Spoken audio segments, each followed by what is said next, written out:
অর্থনীতি এবং বাজেট, সেই জায়গায় যদি আমি সংকটগুলোকে একটু ক্যাটাগরাইজ করি, আমি তিনটা জায়গায় দেখতে পাচ্ছি সংকটটা। প্রথমে হলো অর্থনীতির ভিত্তি অত্যন্ত দুর্বল, সেটা হলো আমার ম্যাক্রো ইকোনমি, সামষ্টিক অর্থনীতি। এটার এই ভিত্তি দুর্বলতা শুরু হয়েছে 22 সালের মাঝামাঝি সময় থেকে। আমরা সেই জায়গায় ব্যালেন্স অফ পেমেন্ট দিয়ে এটা শুরু হয়েছিল, সেটা এখন ইভলভ করতে করতে আমরা এই মুহূর্তে ইনফ্লেশন এবং ফরেন এক্সচেঞ্জের দুর্বলতা, সেই জায়গাটায় এই ম্যাক্রোর মানে যে অর্থনীতির ভিত্তি, সেই দুর্বলতাটা এই মুহূর্তে এক্সিস্ট করছে।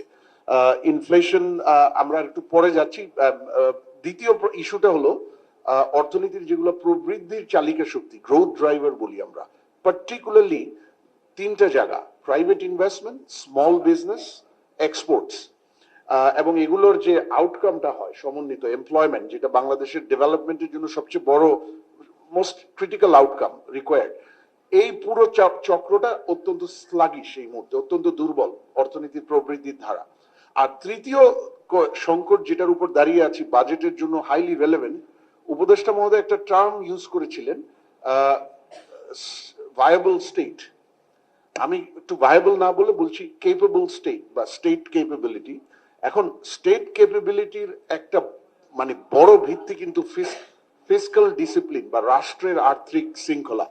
এই শৃঙ্খলাটা, রাষ্ট্রের ফিসক্যাল ডিসিপ্লিনটা এই সরকার যখন দায়িত্ব নেয় তারা ইনহেরিট করেছে একেবারে ভগ্ন ফিসক্যাল ডিসিপ্লিন। সুতরাং আমরা এই বাজেট কিন্তু দিচ্ছি পার্টিকুলারলি তিনটা সংকটের মুখে। অর্থনীতির ভিত্তি ম্যাক্রো ইকোনমি গত 18-20 মাসে একটু স্টেবিলাইজ করেছে, কিন্তু অত্যন্ত দুর্বল।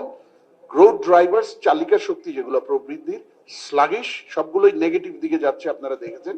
আর third, state capability with regard to আর্থিক শৃঙ্খলা রাষ্ট্রের, সেটা একেবারে ভগ্ন অবস্থায় আছে।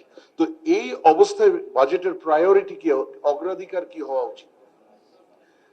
আমি চারটা অগ্রাধিকারের কথা বলবো।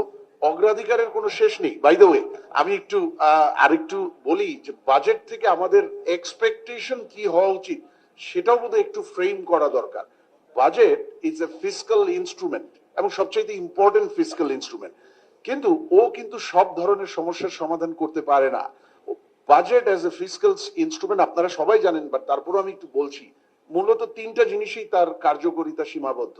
একটা হলো আপনার ট্যাক্সেশন, আরেকটা হলো পাবলিক স্পেন্ডিং বা পাবলিক ইনভেস্টমেন্ট অ্যালোকেশন, আর থার্ড হলো অর্থনীতির ব্যাপারে সরকারের মিডিয়াম এবং লং টার্ম সিগন্যালিং।